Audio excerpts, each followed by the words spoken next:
You got 2 for 2? This today. We did one yesterday. We're doing one today. Oh, yeah, we're on a roll right now. And we're freaking matching. I like this. Hey, because I look at stuff like this. Like, when I watch the podcast, I'm like, let me see what they're wearing. Do they like... How they rocking it, yeah. Yeah, because it's like, okay, you care. Like, oh, y'all talked about it. Oh, y'all got like, uniforms. Y'all trying to be like coordinated. Oh, y'all coordinated now, huh? All right, let's run it. Let's go. We're 18 seconds in. All right, y'all, welcome to another Off Limits podcast, baby, where we talk about everything that may be considered off limits in today's world, society, generation, and even in the church house. My name is Jelani. This is my boy Rhino. Oh, what's goody with you, man? What's happening, man? Ayo, Rhino. We're 2 for 2. 2 for 2. And got canceled. And got canceled, y'all. We can't even really figure out like what for. Hey, well, if I start talking about what I think it's for, I'm gonna get this episode canceled. What? Correct. Yeah. Well, okay. We're talking about the right way. The right way to word it. It was an illness that happens that kind of shut things down. Do you think it was that, or you think it could have been? There's like a number of things we talked about. Correct. It could have been like shadow. Like we could get deep with it, but it said like on the caption like it has been removed because you mentioned. So we just got to trust that that's the real reason. You mentioned the. You know what I mean? You can't mention that. All good, but you know where you can't watch it, Ryan? Spotify, so baby. Go ahead and tune in exclusively on Spotify. You're gonna hear every reason why YouTube is hating on us. Catch the canceled episode. Right. That YouTube banned. Right. Exclusively on our Spotify. Yep. But that happened. Shout out to the Spotify listeners, though. I know we kind of just usually address YouTube. People on Spotify been finding us like organically, been listening, been rocking with us. So pretty dope, man. So y'all stay rocking with us. Keep it tough. But Sister Annie's testimony went viral. Yeah. Okay. I don't care what no one says. 440K is insane. Pretty dope. Yeah. I don't even know if there's a building that can hold 440,000 people to listen to her testimony other than the internet. Yep. So she got it out there. Bro. Shared her testimony. Comments were kind of crazy. Yeah. Okay, were they worse than the comments that you had on your? Yeah, no. I feel like those were like. No, people were just calling me nuts. fat. But then they were trying to get like real biblical and like those were fighting. They were. I started using AI to comment. They were legit sword fighting in there. Yeah, but there was a comment for Sister Annalisa's testimony. They said, "You tried to commit suicide and failed. You suck." Ooh. And I was thinking to myself, like, I did. Wait, that's what they said? Yeah, literally said that. Oh my God. And I wanted to respond. I just didn't want to get into like a fight. I just let like the tribe handle it. Like the comment tribe, and they did. They were like, bro, come on, man, Jesus is real. Hey. It's because I want to comment like, bro, that you're the reason why people try it twice. Bro, hey, okay, so at that hot, bro. Like that's why people try it twice. Like at that subject of replying to haters, I've been watching the Grant Cardone, right? I sent it to you guys. Yeah. And he goes like this because this man's been doing business and he's a billionaire for I think over 20 years. He's nuts and he's crazy. He believes some weird stuff, but he can undeniably make the bag. Fact. So what he says is, you know how I handle comments? He says, think about it like this. When a dog barks at the moon, nobody looks. But when the moon starts barking at the dog, everyone looks. Dang. He says, treat your comment section like that. You're the moon, baby. Like, don't start barking at the dog because what happens is everybody starts to look because no matter what, bro, the dog's always going to bark. Yeah. On the comment section, they're barking and barking and barking. They really are, though. And it's like... People love... Here's the thing. People love to share their opinion. Barking. What social media has done, dude, is it's great because it helps people that I think are really trying to help people. But then there's people who the world would have never heard of you if it had not been for social media. That's it. It gives people a platform that otherwise never would have had a platform. 100%. And it's so dope. Yeah. But with that, you have to take the good and the bad. Like you got to take what comes with it. You got to take, 100%. Like anytime you launch something new, there's always going to be good and bad mixed in with it. And this is part of it, man. Getting episodes taken down. And so for those guys that think podcasting is the easiest thing in the world, remember, my friend, there's the comment section and the dogs barking, but it's all good. I mean, if you have a passion, okay, go on it. Like move in it, because if you don't, you're going to be irritated sitting in your bed wishing you did it anyway. You should, man. So I'd rather do it, move on my passion, watch God move. Yeah.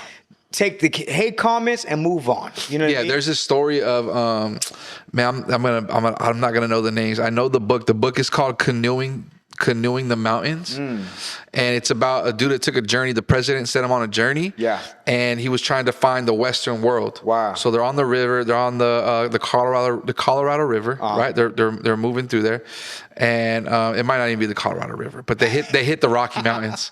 They're on a river and they hit the Rocky Mountains. Confidence is the Rocky Mountains for sure they hit. Okay, they're on a river, hit the Rocky Mountains. We're unprepared for that. Yeah. Okay. Everyone on this trip was like, "Yo, we got to turn around." Yep. He's like, or we can ditch the canoes. Yep. So a few people went back and they told the president, like, hey, we came back, but this great dude, he's like a famous like adventurer, like famous like explorer type dude. I gotta find his name.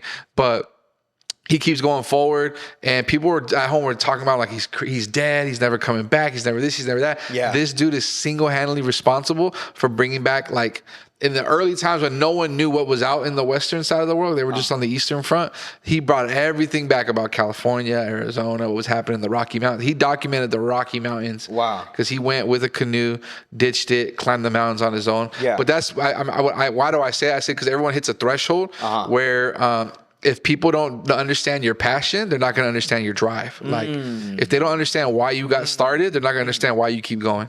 So that's just part of it, bro. And that's why comments can't really phase people like us that are involved. It's because we've come to terms with a lot of things. Number one. Yeah. Number two is no one in the comment section knows why we're doing it. Yeah. People who are throwing stones don't understand why we're doing it. So they're not going to understand why we'll keep going. That's true. Even if some of the things you say about us are true. Like, yeah, it's true. I look this way, or we talk this way, or this that way, whatever it is, bro. Like, man, like, you don't understand my drive, you don't understand my passion, bro. 100%. So you're not gonna understand why we keep going, because it's not just for a bag, bro. It's because we believe in this thing. Straight up. Hey, so now on the topic of passion, so we've had many pastors visit our church. In VO Mesa. VO Mesa has been on the map. We're doing it. We're bringing in worship leaders. We're bringing in preachers. And on that subject, there is a man. He is a guy I look up to. And to me, he's like a great example of what a man of God is. He's an elder in our ministry by the name of Pastor Al Valdez. He also has a podcast. I'm a fan, baby. It's called Catch Fire. Make sure to tune in. YouTube, Catch Fire. Leadership Heat. But Pastor Al, he says something very profound, and I didn't even think about it. And Robbie mentioned it, and it was this. He doesn't want to be known as the preacher that yells too much. Ryan, what do you think? Well, it's so when you preach with a lot of passion and you do lift your voice, there can be a bunch of clips, right, that are just of you with the vein coming out or whatever. Mine's right here. And like when you got someone as at that like a high caliber of communicating, as PA is, I think it's important that he does watch, like, okay, what are we putting out? How are we making this look? You know, like, don't just put out just because you got excited.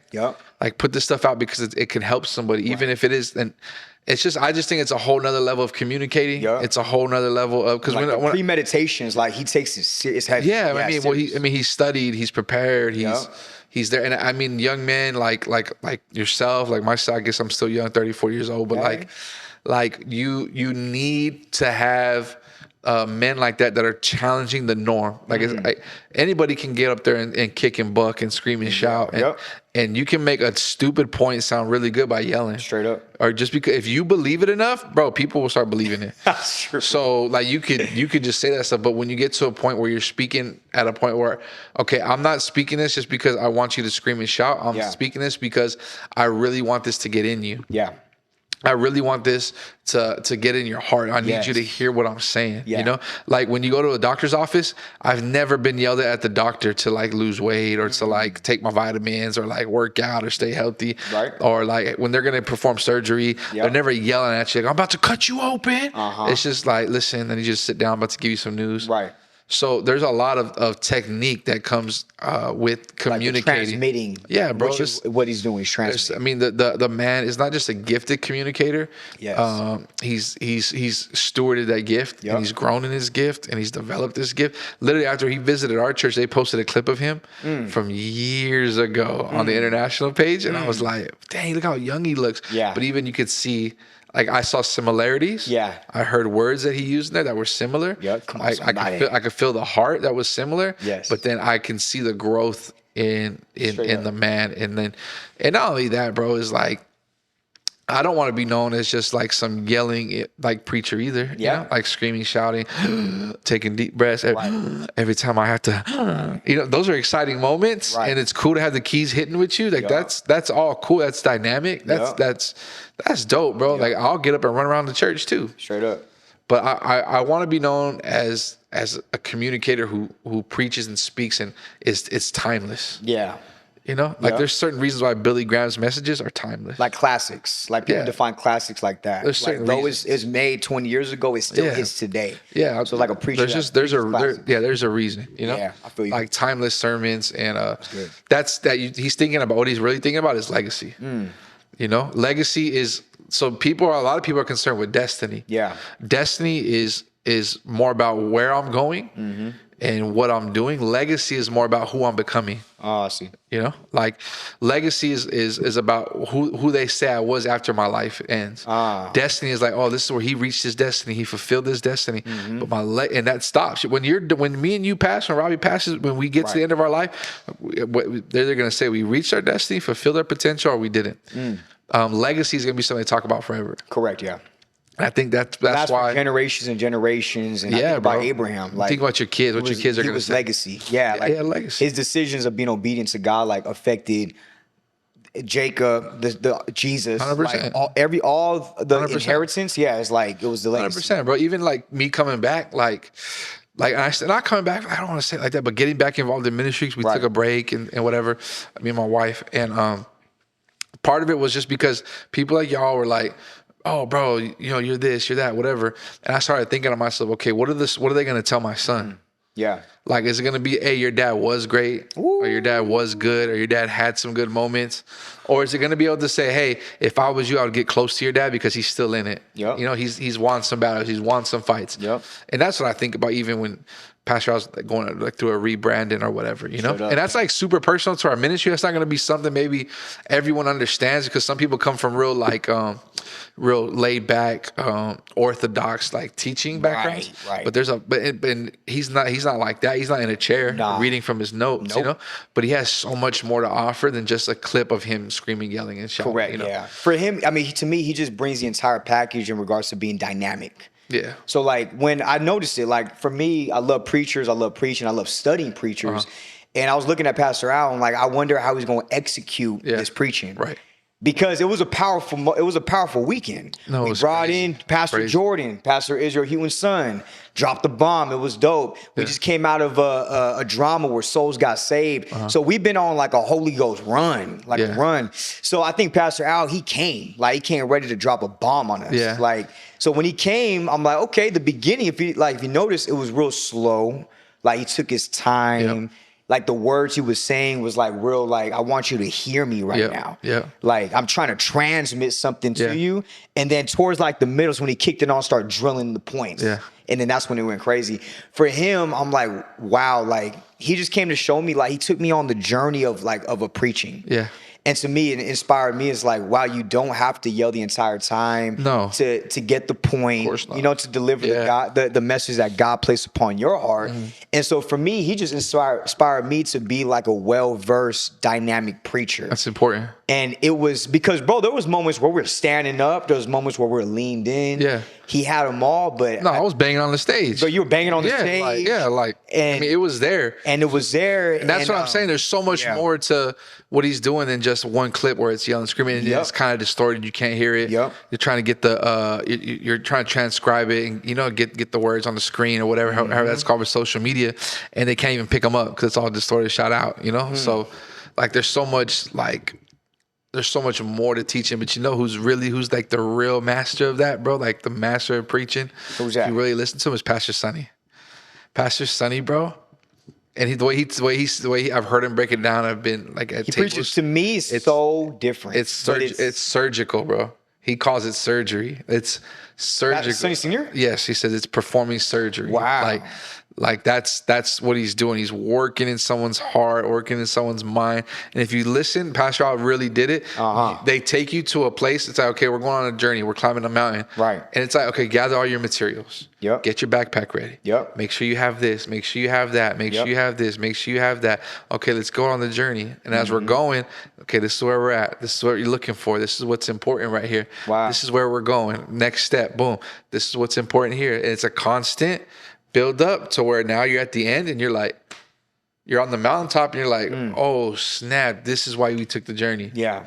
Like, this is it. Now you're ready for execution. Yeah, bro. So to apply it to your life. Yeah, it's a whole nother level, man. It's a whole nother level. So to Pastor Al dropped the bomb in the morning, right? This happened last week. And then we had a worship pastor. This dude was dope. He was funky. If you don't know Israel Houghton, man, he's one of the greats of Christian music, straight up. Yeah, you've heard his music. Your church has sang his music. If you went to church, you probably heard an Israel Houghton song. I guarantee. Israel Houghton has a son, and he went on American Idol. This dude's gifted. He can sing, but he's also a pastor. This man was anointed. The power of God fell.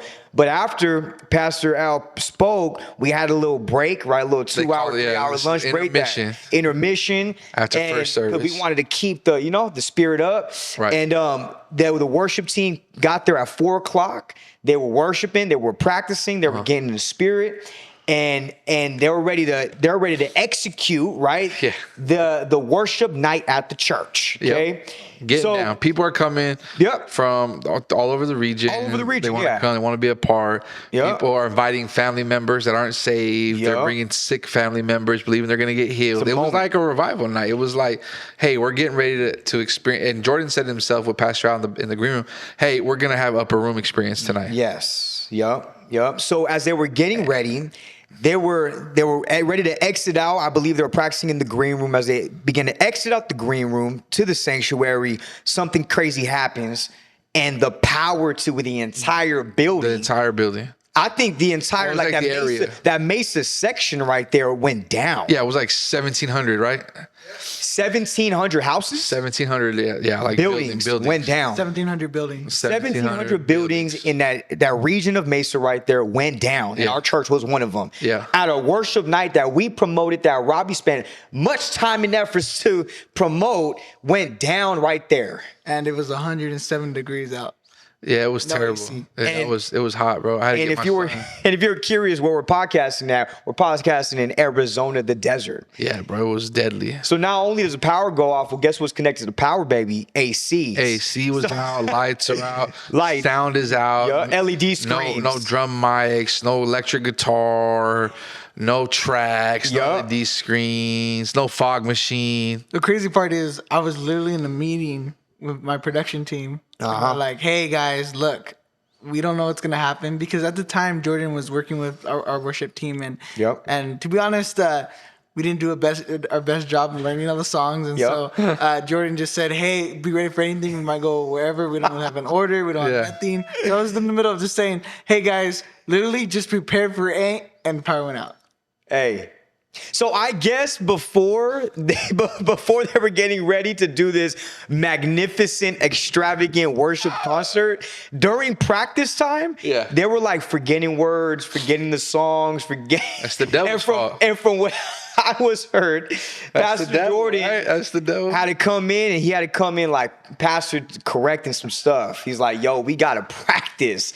Yo, we're trying to get breakthrough with people right now. Like, people are coming in, like, trying to get released and trying to get a word from God, and we don't even know the songs. First of all, we gotta know songs. I don't know, like, 90% of preachers cannot preach without their notes. I don't know how worship leaders sing all like different songs every week. Yeah. So kudos to, first of all, I just want to say kudos to worship leaders, because not only do they sing songs, they set an atmosphere, they navigate through the cruddy surface level, like the hard soil that's in a church sometimes. People bring in a mess from the week, and even as leaders sometimes we're like, all right, you need to get me there, but they have to always come like, I'm there.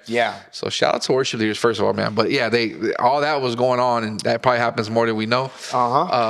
So then Joe, which is like one of our worship leaders, he's like, hey, this is, he said, I feel in my heart. This is what I heard from my boy Gabe. Yeah, I stepped in. Side note, I just showed up and I'm like, okay, I'm gonna pop into the green room, see if I'm needed. Okay. I pop into the green room and Joe's like having a conversation with the team, and he looks at me and he goes, I'm like, I'm already in here. Like I'm in here, my boy. Like, so I'm in here with my son. I'm like, bro, and yeah, he's like. He's having a talk. That's because my brother Joe invested some cash. Oh, for sure. To get Pastor Jordan in here. Like for sure. He was so like burdened, and he brought Pastor Jordan to like help grow the worship team. Yeah. Like he wanted to bring them in to help elevate them and inspire them. Yeah. Shout out to Jordan though. He came like with his servant hat on. Bro, yes, he did. He wasn't a diva. Nah, he wasn't a diva. He came to serve, which was really, really dope. But he was in that room and he was serious. He's like, man, we invested our energy, money, really time to see people get breakthrough through this worship,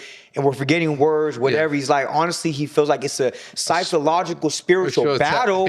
Like, he said this is spiritual warfare. Warfare is an attack because they're doing songs that they've already done in the past. They've done them in the past. And it's like, these are songs, these are not new songs. So like for the reason for this forgetting the words, it's like, why? So anyway, he's like, all right, well, get ready because the devil's not happy, right? So then as soon as they get ready to do it, the people start coming, power's off. Devil. Did the devil do it? Was it really the devil now? Question. I don't think that the devil cut the power. I'm just going to tell you like that. I'm just going to say it like that. I don't think. I don't think the devil cut the power, but here's what I think could happen. I think the devil can not manipulate situations, but he'll capitalize on them. So I do think when that happens, that could have triggered something in someone. So for instance, when the spies came back from the promised land and they gave a negative report, was that the devil? About the negative report? Yeah, well, they were like, hey, there's giants over there. They're huge, dog. Like we look like grasshoppers to them. Was that the devil?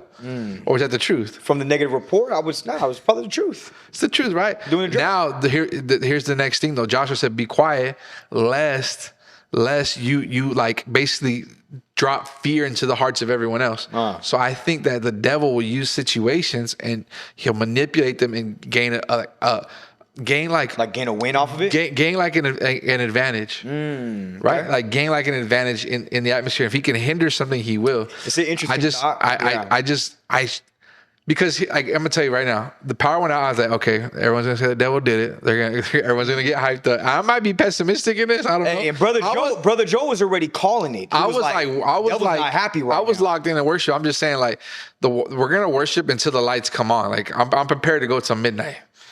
Like in my head, I'm prepared to go to midnight because we're gonna worship till the lights come on, y'all. Like we're not leaving, until the lights come on because we're not gonna leave without a victory. So 100%, like you never know. Like could it have been God testing His people to see if we're truly gonna worship Him in a place that's not perfect climate. Okay. Hey, it's not a perfect climate. It's smoking hot. Are you still going to worship me even though the climate is not right? Are we still going? It could be that way too. On the flip side, I don't think God did it. God allowed it though. Yep. God allowed it. Look at Job. No, God 100%. God has to allow. Nothing happens on earth without God's permission. Correct. Now I know that might be like hard for some people here because there's kids getting touched, right? There's people getting murdered. You're getting deep now. No, right? Like, but loved ones are dying. God allows like man's will. Yeah, that's allowed. Like we're allowed to have our own will. God's given. That's like one of the greatest gifts God's given us. Free will's allowed. Anyway, God allowed the power to go out. Okay, but I'm not gonna sit here and say like I don't like to make something like deeper than it has to be. Okay. You know, I think what happens is those situations can bring out the best in people. I think that it'll bring out the best in you, it'll bring out the worst in you. You'll find out where people are at. You know, you'll find out where their heads are at, where their hearts are at. And that's what kind of got checked for me. Yeah. Right? Because as soon as the power went out, I'm thinking like, bro, it's about to be hot, this and that. But I was like, had gotten a breakthrough that morning. And I was like, dude, I want to keep this. Dang. I was like, no, so let me stand strong. You know? I'm not thinking like the devil don't want me to make it. Like he didn't want me to make it before the power went out. Like, hey, for me, the first thing I thought as I began to drip was sweat down my face. I was looking for you. And I'm looking at Natalia. Like leading everybody into worship with no music, and I got Nate on the. and it's dark because there's no power. Yeah. I'm like, are we going to really show how much we love them right now? Yeah, bro. Like now you in made me my think of head, something I'm else. like, I'm about to snap right now. For me to sit in a building that's smoking hot, congested with people breathing, I'm like, I have to really love it or love him. And the first thing I thought of, I'm like, wow, if we're really going to do this, this shows a lot about our love. Yeah, bro. But now I'm thinking like, okay, so now next week when the air is on and the lights are on, are we going to take a step back in it? Because that was some passionate worship. That was some heavy. I seen people going after God. Some people in our church right now, I'm not going to call you out. I'm seeing you in my head.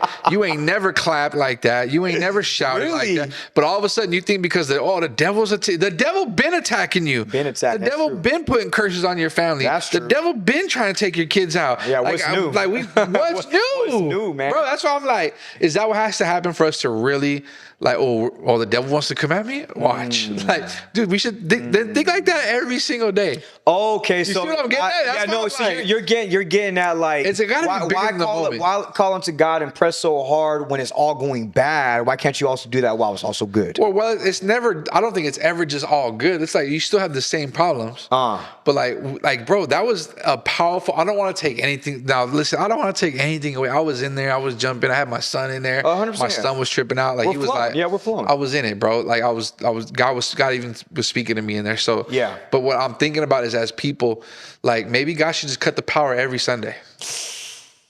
Woo! When people got to show how much they really love him every single Sunday. Yeah, like maybe he should just, is that what has to happen? Like, does he have to cut the power every single Sunday, or do we as Christians, as leaders, as podcasters, do we got to start preaching like a little tougher, a little harder, right? Like, think about like, so in that moment there was a decision to make, right? Yeah, press on or quit.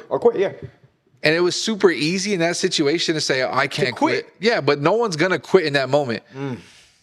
No, like in that moment, no one's gonna quit. I feel like in our church, no, but I feel like there is some churches. Hey, power's gone. All right, go ahead. Sorry. Be blessed. Yeah, go ahead and make your way home. We'll see you next week. We're very like, we all got we're in it we're in it loyal. But if we're honest though, we all got a place where we just quit though. Yeah.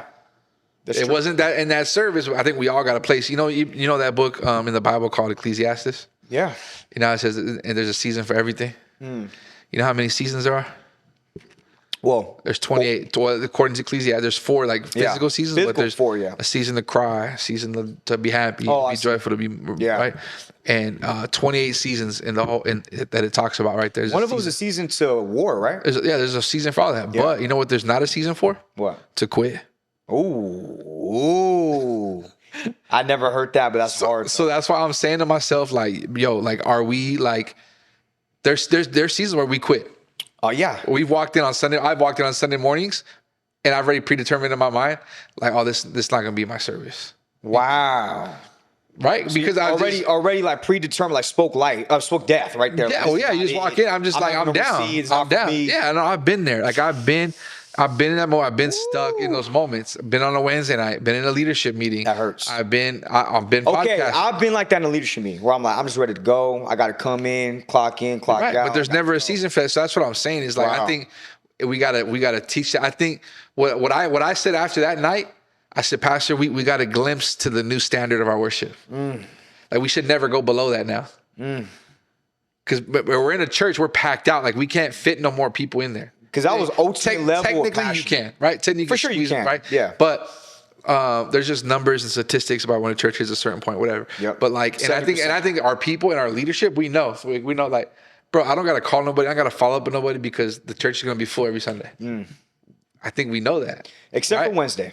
This past Wednesday was crazy though. These past, but also put in mind the round tables are big. Take a lot of space. Yeah, but there's 12 of them. There's 8 at a table. That's pretty decent. But no, it's been game changers, I think.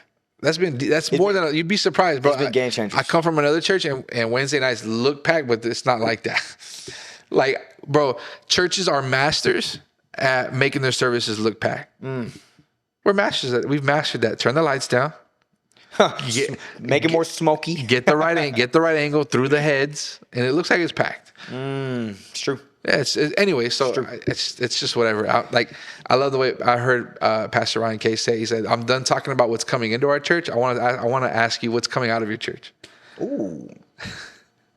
Like, let's just start talking about that, because a church of 300 can send out more churches than a church of 3,000. A little reverse action.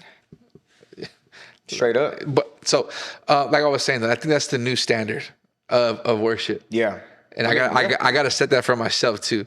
Like, if I'm, God forbid, bro, I give more praise and more worship and more sweat in a non-AC, non-ventilated, lights out building moment than I do when everything's working. Like, I should be giving God the glory for the AC unit. I should be giving God the glory for the lights and Robbie's lightning bolts in the background on the LED. Lightning bolts. I should be giving God the glory, right? I really should. Really should, yeah. Because people are going to get breakthroughs. Yeah, 100%. Like, it's easier to get breakthroughs. So that's where I'm at with that. That's why I'm like, I don't know if we're gonna get to heaven and guys will be like, hey, y'all remember when the devil cut the power in Mesa? Like, maybe he will.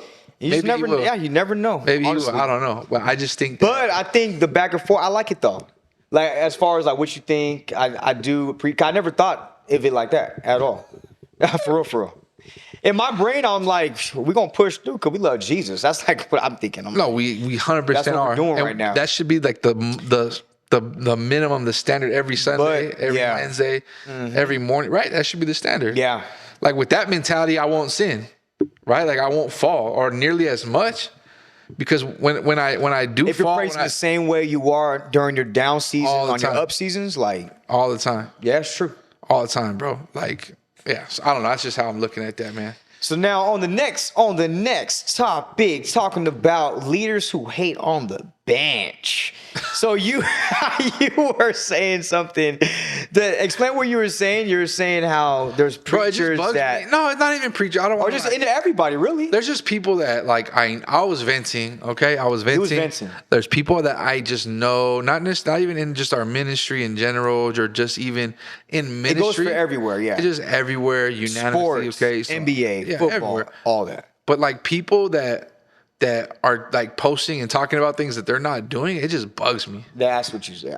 Bro, it just bothers me. Like, you want to post about leadership, and you're just not leading. Like, you're not leading, bro. Like, I don't know if that's the hood in me. Like, you're just not gonna do that. Like, probably is. You're just not gonna, like, I want to check people that do that. Yeah, like, I got a problem. Like, I want to walk up on you and just be like, oh yeah, hey, that's a dope post. Like, when are you gonna join leadership? Correct. All talk, no action. All talk, no action. You got everything to say when somebody else is on the field, but when you yourself is on the field, it's like it's all different now. But that's social media though. Like, that's like, to me, that's like life though. Like, honestly, because I can for example, right? I have a YouTube channel, Action Boys. We changed to JC Action. Okay, getting some views, getting some traction. Posting some. And the thing I hate to hear. I don't hate it, but I understand it. It's just this. It's like, man, if I were doing that video, I would have did this, that. That's what I would have done in that video. Yes. If I were to make the video, I would have done boom, boom, boom. So for me, I'm like, of course, I love the criticism because it helps me to grow 100%. And to do better on the next video. But then when I hear like it's not from a pure heart, it's from just negativity, like we're just trying to put you down. Yeah. I'm like, man, it's different when you're on the field from just looking in. I'm like, how about you do it? Well, the thing, bro, so people do that. Like, when people come to you, how you been? We usually be, oh, I'm good. I'm doing this. I'm doing that. You might be speaking by faith or by lying. I don't, either way, it's whatever. But bro, on social media, you can fool so many more people. Oh yeah. Like, when you're in life, like in in person, and you have like a circle of 10 people, you can't really lie to them too much because those are your 10 people. Yep. Like, you can't really tell them you're doing something you're not doing. Yep. But the thing is the benefits you have on social media is no one. I get to like have a glimpse into the world, but the world doesn't get a glimpse into like where I'm at. They don't get to see that. Mm-hmm. Like, I get to speak on so many different things and say so many different things, and it's cool. You should post. If that's you, maybe you're not leading. Maybe you have a desire to lead. Maybe you're in a bad situation and you're just stuck under a bottleneck leader. That's just bottleneck. Maybe just keep posting, man. Keep doing what you're doing, but. Man, you should find a place. Like, if you really want to lead, you'll find a place to lead. You'll find a place to get involved. You'll find a place to do it.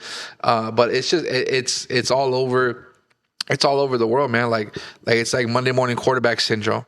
Okay, Monday morning, all these dudes that some of them have never even played a lick of football in their lives are gonna go and critique everything that quarterback just did. Everything. Oh, why did he run? Oh, why did he slide? Oh, why did he just throw the ball out? They ain't played a lick of football, and they don't play. Yeah, but they get paid really good money for it. Straight up, because all they're doing is just saying what other people are feeling. Exactly. And man, I think you gotta be very, very, very careful with that, because here's what people don't understand.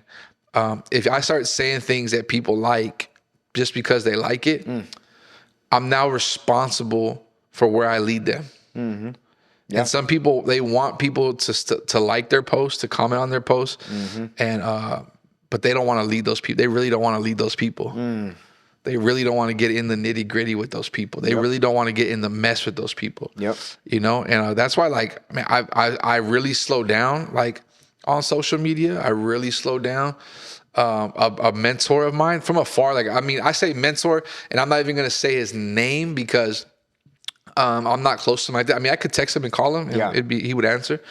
But like, it's just a mentor of mine, right? I look up to him, and we're just in different lanes. We made a decision, not different. Never mind. I'm not even, because it'll start knowing who he is. But anyway, start dropping all the nuggets. Yeah, like he hasn't posted in like 4 months. Wow. And I'm like, I was wondering to myself, like, I like his stuff. I'm like, oh, that's deep. I like seeing what he's doing. I'm encouraging him, right? Oh, I see. And I like doing that. And then 4 months went by, didn't do nothing. Then they had their youth conference. Yeah. Okay. And he's coming out and he's posting. He says, I'm still not on social media.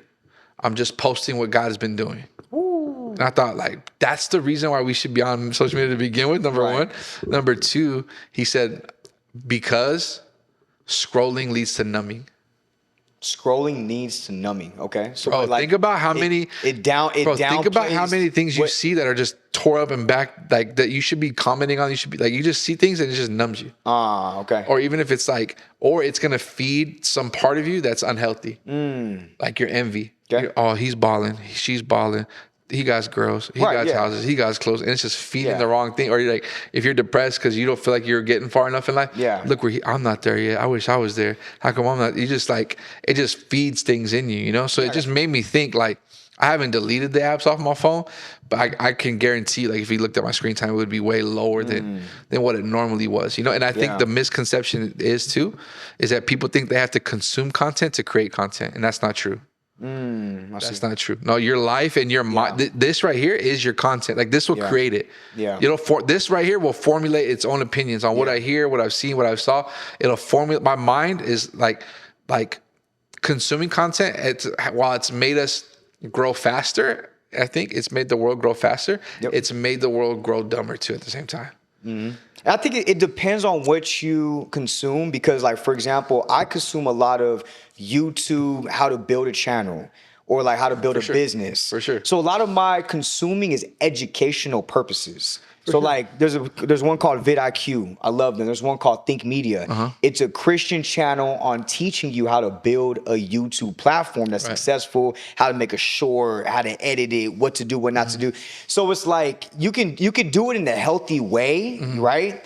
But I definitely hear what you're saying, though, because a lot of the people, I mean, there's many people that could just be doing it just for entertaining, just feeding the flesh. Yeah. I think that's the difference, though, is like YouTube long form videos I think are different than the 30-second clips on Instagram or on TikTok, right? Like, that's what I'm kind of getting at. I got you. It's like, I watch sermons on YouTube. Like, YouTube would probably be my biggest, like, views, search engine for my biggest view time. Yeah.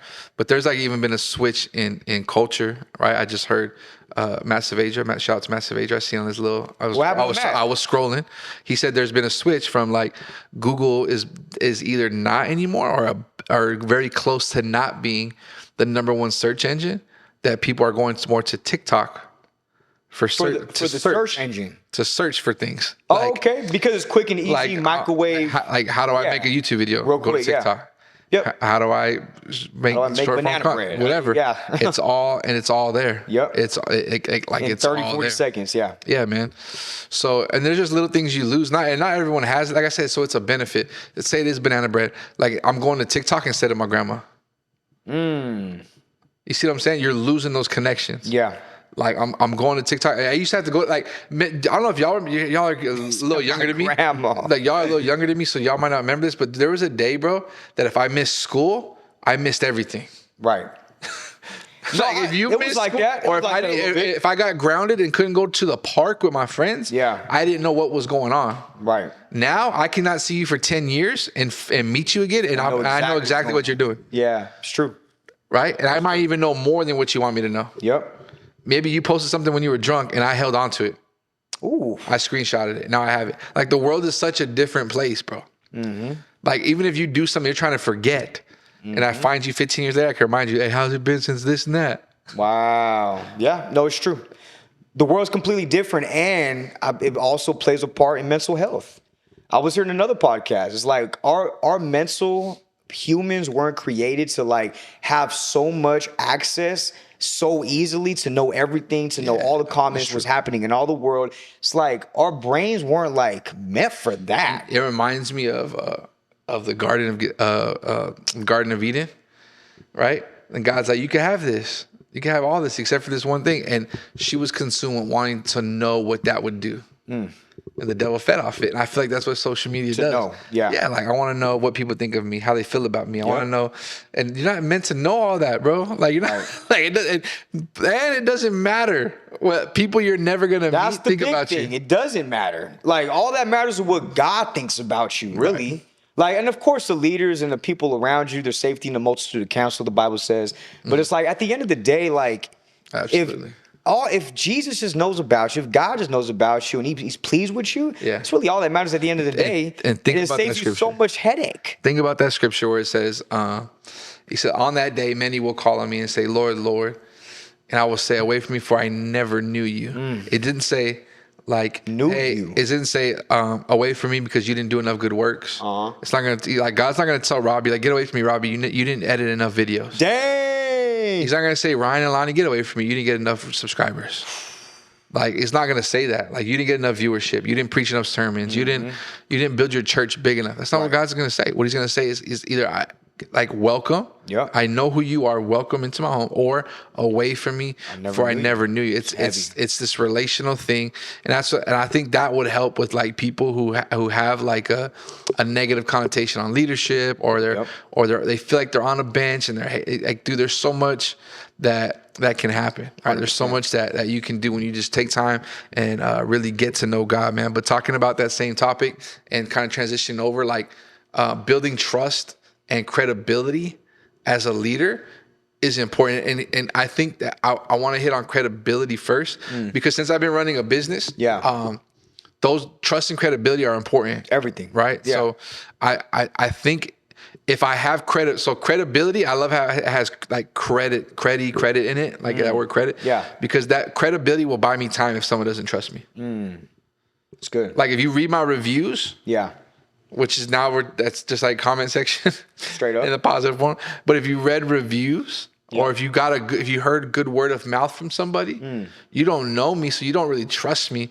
But my credibility bought me some space and bought me some time to earn your trust. I see.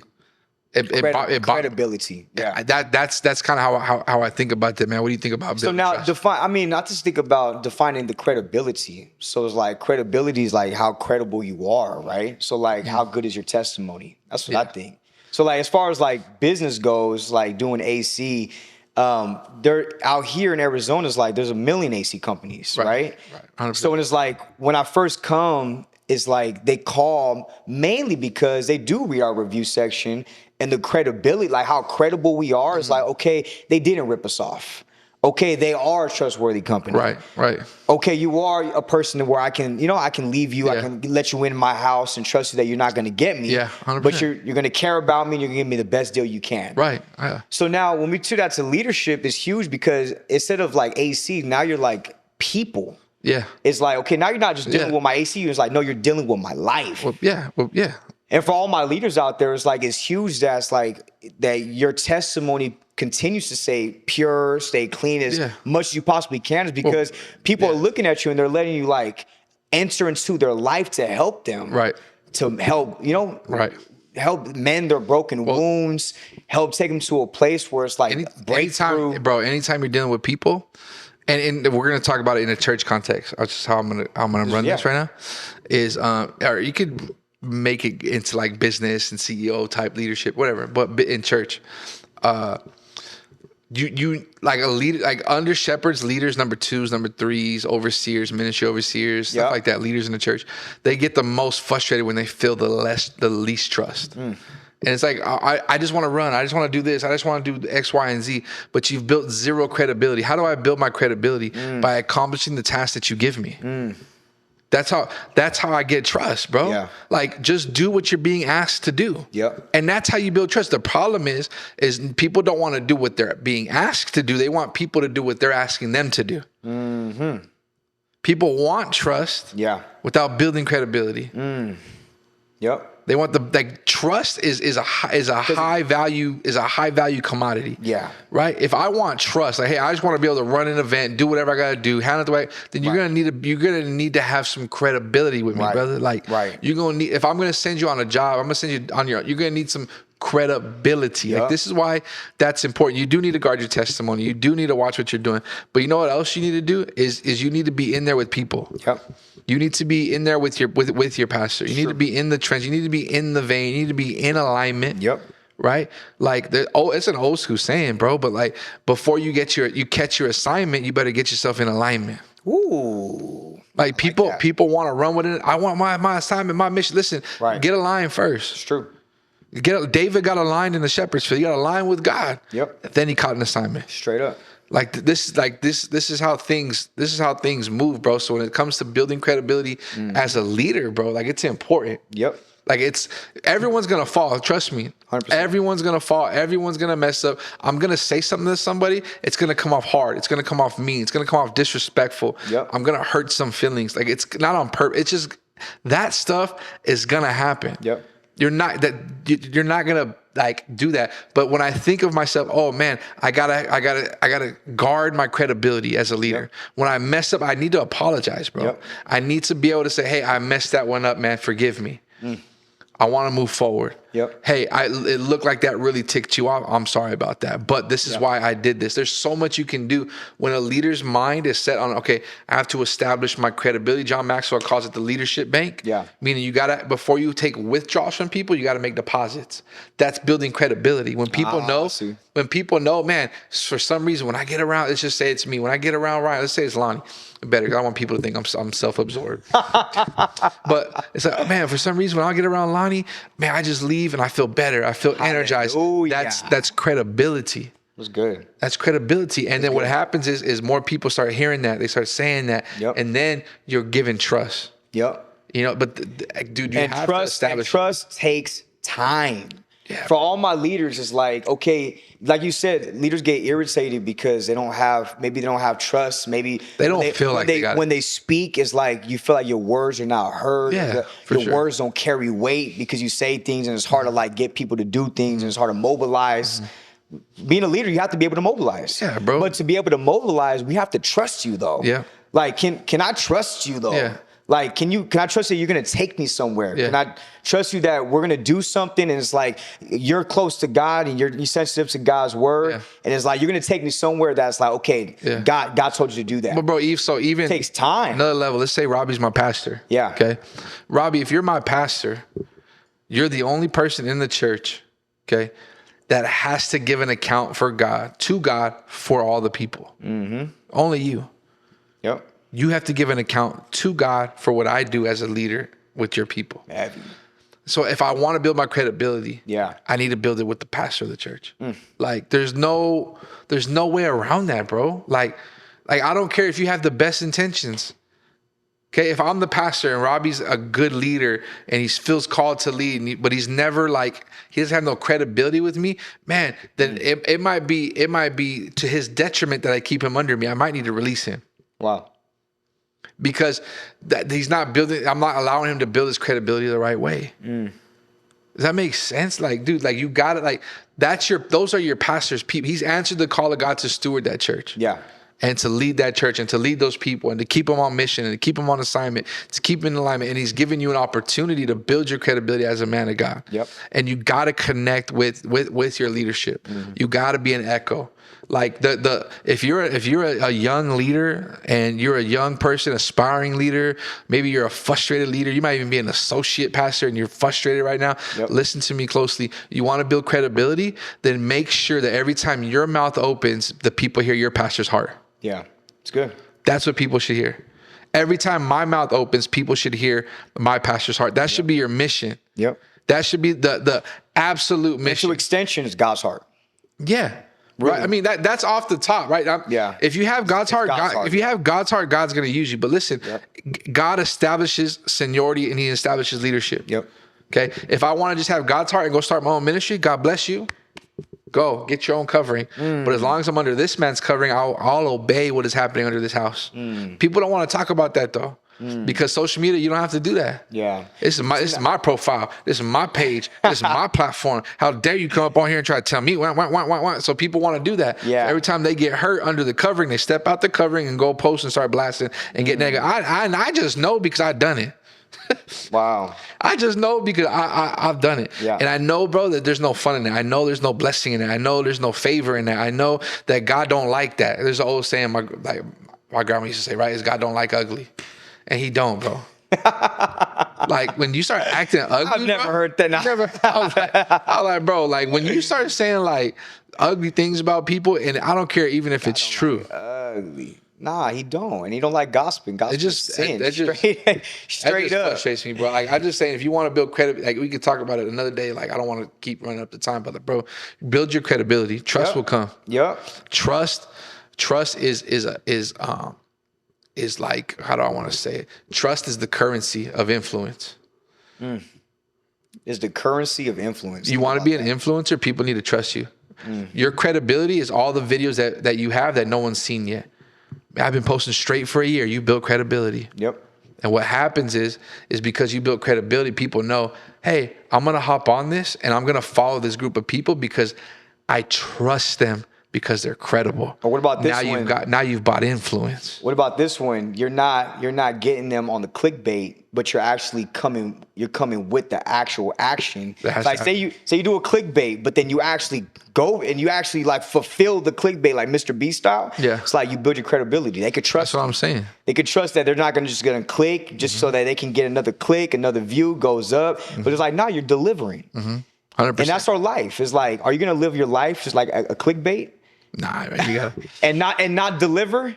That's a lot of clickbait leadership. And then just lose the trust. Like it takes years to earn your trust, but it takes just a second to lose it. A lot of clickbait leadership. That's fire. It takes a moment to lose it. But hey, we just want to say, hey, yo, be a great leader. Hey, thank you for watching another Off Limits podcast. We'll catch you on the next one, baby. We love you. Stay blessed. God bless. Catch you on the next one. Ouch.